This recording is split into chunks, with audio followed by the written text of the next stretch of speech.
Majority Report with Sam Cedar. The destiny of America is always safer in the hands of the people than in the conference rooms of any elite. Sam Cedar. They are unanimous in their hate for me, and I welcome their hatred. We must guard against the acquisition of unwarranted influence, whether sought or unsought, by the military-industrial complex. The Majority Report with Sam Cedar.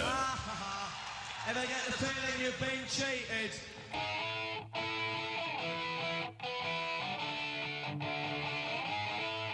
It is Monday, July 3rd, 2017. My name is Sam Cedar. This is the four-time award-winning Majority Report. We are broadcasting live to tape, not steps from the industrially ravaged Gowanus Canal, nor are we in the heartland of America, downtown Brooklyn, USA. But instead, well, we're sort of there. I mean, I don't know. I don't want to be too... It's confusing, folks, because it's July 3rd, and in lieu of a live show today, we have a pre-recorded interview that I did the interview, in our studio, but I forgot to do an intro, and I did that where I am right now. So everything's really confusing. But on the program today, Mary Otto, author of Teeth, The Story of Beauty, Inequality, and the Struggle for Oral Health in America. I'm particularly interested in this as a facet of healthcare which seems completely divorced from the idea of healthcare, and also the history of the development of what we know as, dentistry, I guess, in this country, and oral health. I was particularly interested in this because there was, it was not too long ago. Well, I guess maybe now it was, but I don't know, 6, 7, 8 years ago when I was in between jobs, I cracked my tooth. And I remember just like, this is going to cost $800, and how demoralizing. There's something about teeth. When your teeth break, I mean, in addition to that being really expensive, there's just something that is particularly demoralizing, as opposed to if I had, I don't know, to have some medical procedure. Well, I mean, even my articulating as a medical procedure as opposed to the dental work shows that distinction. But for some reason, maybe because it used to be barbers that would perform dentistry, our system does not take oral health and dental health seriously, and sometimes that's fatal. But we will discuss that with Mary Otto. Also, I should tell you, if you're a member, Matt went on some type of I wouldn't even know how to articulate, or I wouldn't know how to categorize this. But the type of binge that he goes on. Well, let's face it. I mean, Matt probably, I don't want to color any future employers of Matt's, but let's face it. He probably sits down with a bong. I don't know this for a fact. I'm speculating. He probably sits down with a bong and gets super high and then goes through the archives and finds stuff that he finds interesting. And frankly, it seems to work. So I encourage it. And for members, he's got a deep archive of the Majority Report, which doesn't even include me. That's how deep it is. It's just Janeane talking with the great Louis Lapham and a guy named David. Is it David Loy-Johnson? I wonder if that's David K. Johnson. I don't know, but I guess you'll hear it on a 2005 essay collections.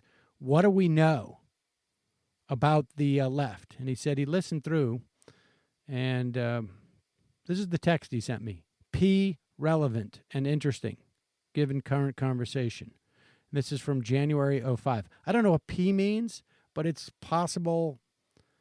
It's possible he was out of his mind when he wrote this text. So I don't know. It's sort of indecipherable. But nevertheless, members are going to get that deep archive show. And if you want to be a member, it's not that hard, folks.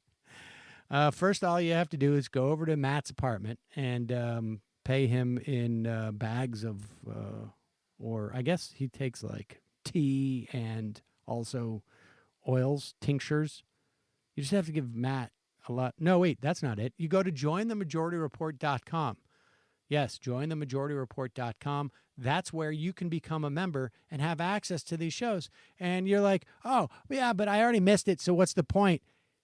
Folks, you get the archives. You get the archives, searchable archives on the app. And when we get our new website up, it's going to be even more searchable. So become a member today. Go to jointhemajorityreport.com. And you will have access to this and so much more. Plus, you'll support the free show. Also, JustCoffee.coop, fair trade coffee, tea, or chocolate. Use the coupon code MAJORITY, get 10% off. And if you buy your crap from Amazon or Jet.com, of course, go to our link, our set of links at MajorityReportKickback.com. You click through those links, we get a kickback. That's why we call it MajorityReportKickback.com. We're just not sophisticated enough to come up with some clever name for that would imply we get a kickback. We just go full on hammer, nail. Let's, who are we kidding? Also, tomorrow is July 4th. I want to wish you a happy Independence Day, which happens to coincide this year with, the president being, basically like a huge firebomb on anything that was good about our country. Never mind the deficits that we already have, consider about our country. We're not a perfect country, obviously, have some serious problems, but he took even the good stuff. Seems to have lit that on fire. I'm not going to get into the tweet where he put CNN over the face. I actually, if anybody has the ability to switch out that CNN, that clip of him wrestling, and switch out the CNN with the words, our healthcare system, you'll get a retweet from me and from the Majority Report, which may not mean much to you, but if it does, we'll put it on our Facebook page too. Hey, and if you're a member, tomorrow you'll get a show. If you're not a member, just a barbecue for you. Sorry. Tomorrow, Zach and I'm putting in quotes, Seth Galifianakis show up on the deep archive of the Majority Report back in April of 2005. And Seth, in quotations, Galifianakis, Zach's, in quotations, brother, was a Bush voting football coach from North Carolina. I remember that. That was funny. All right. So enjoy this show. We will be back live on Wednesday. And by we, I mean me and all of us. So have a great 4th. I don't know what to tell you, folks. Dark times. But here you can hear about how we got here, at least in terms of our teeth. We are back. Sam Cedar on the Majority Report. On the phone is pleasure to welcome to the program Mary Otto. She is a Washington, D.C. based freelance writer and the oral health topic leader for the Association of Healthcare Journalists and the author of Teeth, the story of beauty, inequality, and the struggle for oral health in America. Mary, welcome to the program. Great to be with you. Thank you so much. So, Mary, you start your book with the story of a 12-year-old child, Diamante Driver, I believe, And I remember this story from 2007. I was actually on radio at that time, and I remember hearing this story, and it's heartbreaking. And tell us the story and why you started the book off that way. Well, it was a story that I couldn't forget. Like you, I was in Washington. I'm still in Washington, 2007. And I was at the Washington Post covering social issues on the Metro desk, and I found myself at the bedside of this boy who turned out to be dying of complications from just untreated tooth decay. He had an abscessed tooth, and doctors told his mother that bacteria from this abscessed tooth had spread to his brain. So he was at Children's Hospital. He spent 6 weeks at Children's in another hospital, actually, where he died. Got $250,000 worth of care, a couple of brain surgeries. It wasn't enough to save him, and he was a Medicaid. His mother had actually been looking for care for his younger brother when Diamante got in sick and got into so much trouble. But Medicaid children have a hard time getting care. Fewer than half receive routine dental care, and fewer than half of dentists accept Medicaid. So there's always kind of a shortage of care for these children. And writing about Diamantes' death just ended up asking more and more questions about how the system worked and where it fell short. And I've continued to cover this issue. And so, okay, so I mean, how common is the basically dental issues going untreated in this country? I mean, I imagine, I don't know if you know any statistics on how many people end up dying because of a lack of dental care, but surely there must be other implications as well to the. Sure. Tell us about that. Yeah, I mean, fortunately, in the old days, before antibiotics, deaths like Diamantes were actually very, very common, and thankfully they're much rarer now. But studies have tried to find out the answer to that question. One found that about 100 people died of in emergency rooms from dental problems in the 3 recession years of 2008 through 2010. Another study looked at hospitalizations for dental abscesses like Diamante had, and it found 66 deaths in a decade. Who knew they caught all of them? It's always hard to know. Right. But the truth is, roughly a million people a year go to emergency rooms with non-traumatic dental problems like toothaches, and these problems cost the system $1 billion a year. Most of the people don't get the care they need for their underlying dental problems at the emergency room. They get a prescription for an antibiotic and a pain. They're told to go see their dentist, but many of them don't have a dental home, as it's called, a regular dentist. Roughly a third of Americans experience significant barriers in just getting routine care. So that's, over 100 million people. So there's 1 million people who go to the ER every year, and having just gotten, I think I spoke about this on the program the other day, a bill from having gone to the emergency room with essentially nothing.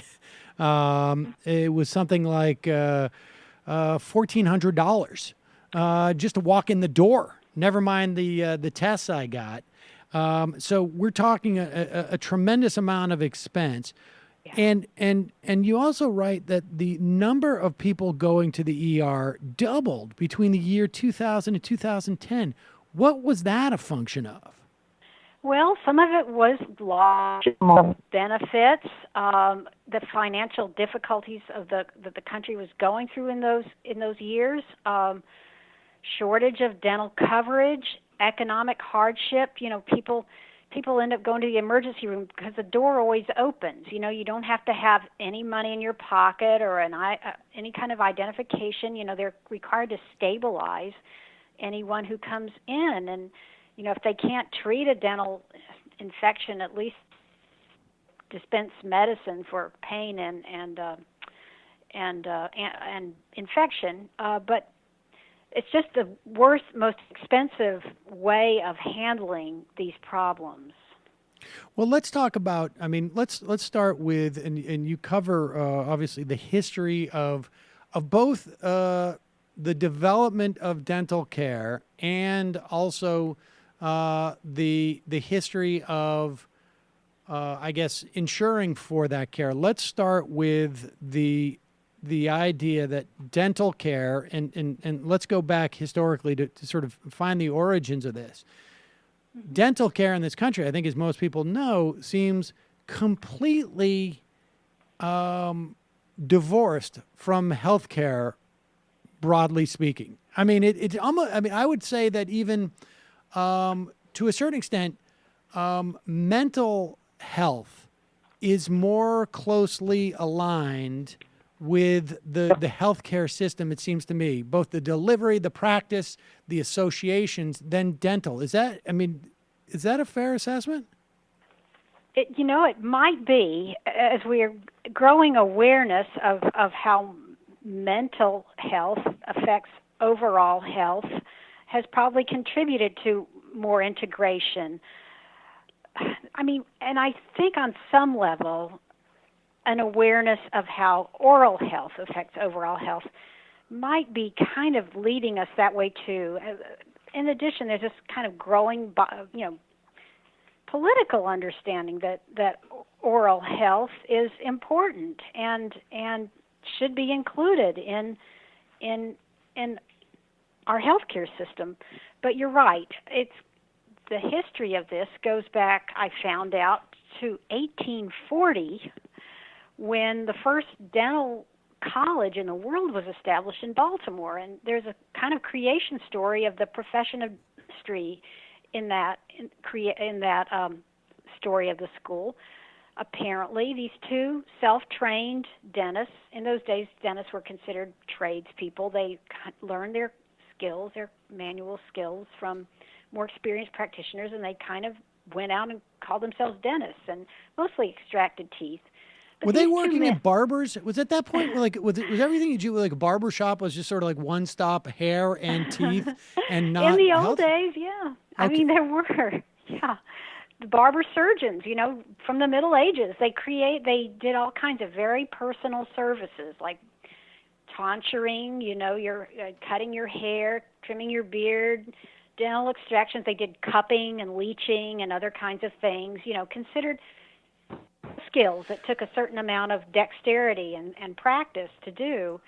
And it's went through the Middle Ages that way. And there was kind of a preceptorship system where, you know, the more experienced practitioner taught the newcomer to do these things. But how did medicine, as we define it without dental care, how did that sort of like trail off, or how did that, was there a time where they were more integrated and they separated, or what? Well, this moment of clarity came when these two dentists in Baltimore in 1840 went to the medical school at the University of Maryland and asked the physicians if they would consider adding, like, formal dental training to the course of medical school that they had. And the physicians, as the story goes, said that the subject of dentistry was of no interest to them. So these two dentists went off and started the first dental college in the world across town in Baltimore, and a whole separate educational system and professional system grew up around that first school. You know, other dental colleges opened. The physicians and the dentists were trained separately. The dentists had their own peer-reviewed, you know, magazine or journal and their own dental society, and they went their separate ways. And over the years, critics of the system have said we need to integrate oral health back into the healthcare system, but there's been resistance on the part of, I know on the part of dental groups. So wait, the it resistance continued the way it is. Okay, so we have what you write about as the historic rebuff in 1840. And then we carry forward, and then in the 1920s, there's another push to do this. At that point, like, who are the forces that are pushing back? Is it the medical industry or is it the dental industry at that point? And why? What was the rationale behind pushing it back?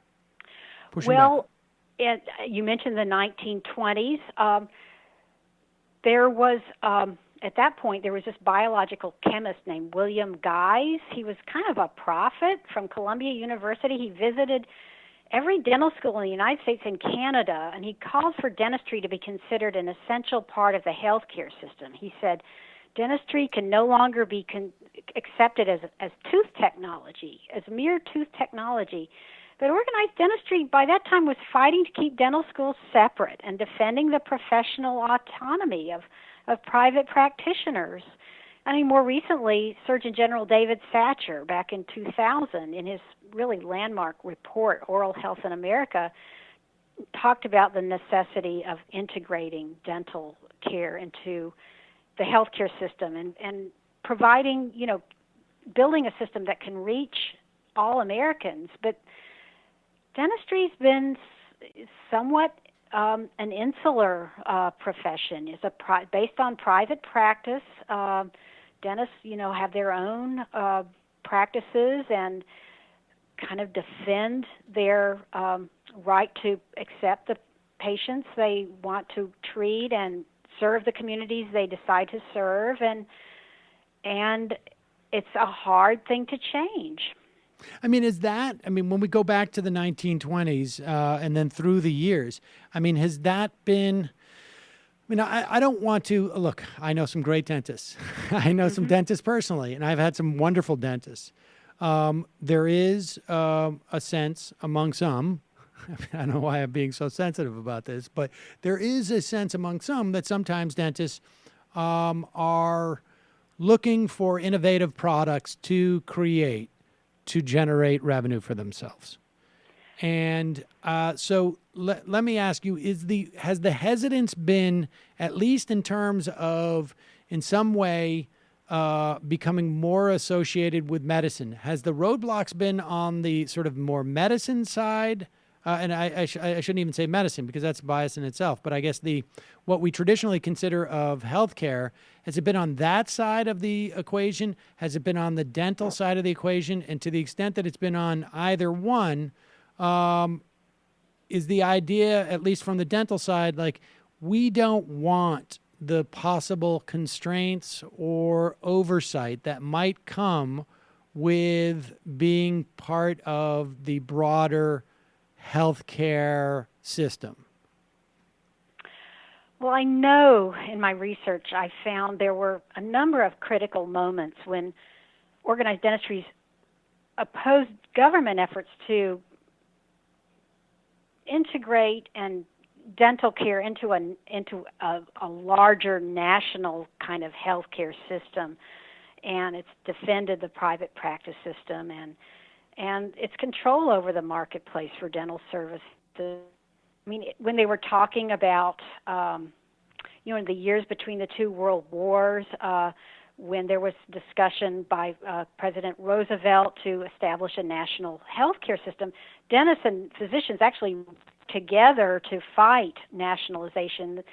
And the editors of the Journal of the American Dental Association wrote that state dentistry is wrong in principle and it would be disastrous in practice, and considered the idea of called it a monster of exploitation of the dental profession. And when they were drafting soldiers for World War II, many tens of thousands of young men were deemed dental cripples and unfit for service due to bad oral health. They just lacked care. So after the war, the lawmakers again kind of took up this need to expand care and look at, broader ways of getting care, physical, dental care to the population. Again, a delegation from the American Dental Association testified against the practicality of this plan. They said, there weren't enough dentists to meet all the needs, but at the same time, the dental leaders fought against the efforts to respond to the need by training other kinds of dental providers, hygienists with expanded skills to meet the need. And even in the years leading up to the Affordable Care Act, organized dentistry, they opposed provisions that would require providers to participate in, that would require providers to participate or to dictate private market fees or anything that would lead to a government-run health care system. I mean, dentists have sort of existed in a sort of separate world for decades now, and it's a hard thing to change or to address in some ways. And is it basically just these trade organization trying to protect the revenue in that industry and to protect, to have a sort of a diminished supply so that they can maintain what they charge? That's what it sounds like to me. Broadly speaking, I'm not saying any particular dentist, but as a profession, it seems like almost the dental profession does not necessarily perceive itself as in the way that, let's say, you do, in terms of like how much, if I perceive healthcare as a right, and I accept that, and I sort of, you get the sense that the medical profession, even though obviously they don't want to diminish their payments, perceives that they should be offering their services to as much of a wide of a group of possible. It's almost as if the Dental Association, I'm not saying the ADA necessarily in and of itself, but as an industry, does not necessarily share that notion. Like they don't almost take the need for their services as seriously as maybe people who need their services. Well, that's an interesting point. Most dental care in this country is provided through the private practice system. Dentists are, healthcare providers, but they also consider themselves small business people. They invest in their education. They, rent an office space. They hire staff, and they choose often to set up their practices in more affluent metropolitan areas that'll give them hopefully a good return on their investment in their business. And their perspective as private practitioners and small business people are very, very different from the kind of public health perspective that looks at a population and tries to figure out a way of reaching everyone in that population with a certain kind of service. Just two different worldviews. And it comes very clear to you when you think about the fact that, roughly a third of Americans just experience significant barriers getting access to that private practice system that provides most of the care because they either lack the money, to pay for the services, or they don't have the right kind of insurance, or they live in a rural or less affluent area where there just may not be enough dentists or any dentists at all. So it's we're depending on this private practice system to get care, dental care to our country, and yet there are places where it's not reaching everyone. Has the lack of a sort of like insurance solution for dental care and dental health, oral health, has that tracked along the same sort of trajectory as, as the sort of the relationship between dental care and general health care? Well, dental insurance has always been kind of considered a fringe benefit in some important ways and some difficult ways, too. We were talking a few minutes ago about the 1960s. Medicare didn't end up having any dental benefits, and now it covers over 50 million Americans, and many of them remain dentally uninsured, because they're elderly, they may be living on fixed income, and Medicare doesn't include routine dental coverage, and they don't go out and buy it. So they suffer the consequences. Medicaid, the federal program that serves, over 70 million poor Americans, entitles poor children to care, although, as we said before, they don't always receive it. Medicaid dental benefits for adults are considered optional, so they vary from state to state. They're often among the first things that get cut in times of fiscal, hardship, just when people need them the most. The Affordable Care Act didn't fully address this problem either, although dental benefits for children are required to be sold on the insurance exchanges that were set up, by the ACA, and a number of, millions of Americans have received dental benefits through Medicaid expansion over the years, but they're still separate and different. They were created in response to demand from actually labor leaders back in the 1980s who wanted to get dental benefits, especially for their children. And they've kind of evolved from what was then a very innovative model of a capitated group practice kind of model that was created by a dentist named Max Shane in California, and to more, to a dental benefit that it doesn't cover everything, but it's better to have dental benefits than not have them when you're trying to get access to the system and to get routine preventive care and restorations and things like that. People with dental insurance or dental benefits certainly fare better, statistically speaking, than people who don't have any kind of coverage. Let's talk just briefly, and I before we get to potential solutions.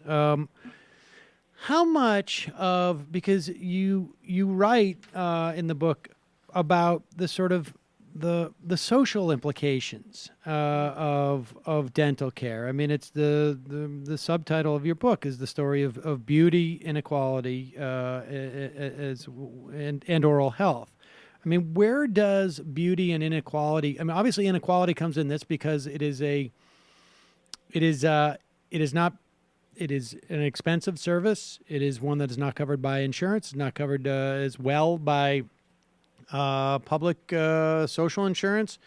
But the implications of dental work as sort of like a status symbol and as a beauty concept, and just the idea of the social six. I mean, where is this also? Is dental care, particularly it perceived as a status symbol, is this an American phenomena? Because, we obviously there's been like sort of long-standing jokes about, British teeth, particularly, maybe, 20, 30 years ago. But, I mean, is this an American phenomena or what's behind that? Well, actually, there is this American smile or Hollywood smile that is seen as a status symbol around the world. And you mentioned the social six, those are the top front six teeth that people are, you see most clearly when people smile. And having a set of veneers, to cover those teeth to make them look perfect is something that is a procedure that's sought after, even in developing countries now, because people want their teeth to look like, bright white Hollywood teeth. And it's maybe a little bit ironic, but the Hollywood smile got its start in Depression-era Hollywood, when the actors didn't really have what we would consider Hollywood smiles today. Films were pretty new, especially talkie films. But this Hollywood dentist named Charles Pincus went to the movies and saw some of the actors had crooked or imperfect teeth, and he invented what he called Hollywood veneers. And many of the stars came to him for these snap-on appliances to make their teeth look perfect. Even Shirley Temple, wore them. So we didn't see her lose her baby teeth. But the cosmetic dental boom really took off in the 1980s with the invention of a lot more sophisticated kinds of veneers and other products, and the medical credit cards that came, into their own in the 1990s, helped people pay for these elective dental procedures and other kinds of elective procedures, on credit. So we still have this phenomenon, cosmetic dental boom that's going on. But on the other hand, there are many people who lack routine care. Right. The American Dental Association did a survey, or had a survey done in 2015 that concluded 1 out of 3 low-income Americans avoid smiling. So, at the same time we place our value on perfect smiles. There are many people who are disfigured and depersonalized by poor oral health, and themselves locked out of job opportunities and social opportunities, and kind of condemned to, struggle as a result. I guess when you see, the dental industry to have such an opportunity where the cosmetic and the oral health are so deeply intertwined in some way, that and it being so much more lucrative to do the cosmetic, right? I mean, my dentist is trying to talk to me about Invisalign, braces right now that I sort of need, but it would be good, that type of thing. And it's like the cost of a used car. I mean, and as far as I can tell, there's not a whole lot of time that has to be spent with me. And, it just seems like there's a lot of money there in that industry. So what is the solution? I mean, you mentioned the idea of almost the equivalent of paradentists, a hygienist. What else is the solution? Well, the system we have today does incentivize, the high-end elective procedures, and even the, high-end restorative procedures. But if we look at it from a public health perspective, disease prevention is very, very important. I mean, the need for restorations is lower when disease is prevented. I mean, tooth decay is a chronic, disease. It's the most prevalent disease of American children and adults, and it can be prevented with, routine, like fluoride treatments for small children, oral health education, so parents are more, able to sort of protect their children from all this, junk food that's marketed so aggressively. Sealants on the newly, emerged molars of children in school. And there are efforts to, as you said, adapt the dental workforce to get more of this care out to where the patients are, especially children. In some states, dental hygienists are now going out to schools to provide these simple preventive procedures, just to whole classrooms of children, just as they did at the very beginning of their profession. In some states, dental practice acts prevent them from doing as much, so it varies from state to state. But that's one idea. And state lawmakers and governors are interested in this because, they're seeing the price tag of this more expensive care, especially for their Medicaid population, which is, a large population, large segment of America. In most states it is. So they want this less expensive preventive care. They want to cut down on these emergency room visits, and kind of take the upstream approach to fighting oral disease and preventing disease. So the cost curve, is they're trying to bend it, toward prevention. And it certainly, there are some promising developments out there in that regard, Well, it's fascinating stuff, and I appreciate your coming to discuss it with us. Mary Otto, the book is Teeth, The Story of Beauty, Inequality, and the Struggle for Oral Health in America. We'll put a link to that at majority.fm. Thank you so much for your time today. I really appreciate it. Oh, it's great to be with you. Thanks for the great conversation.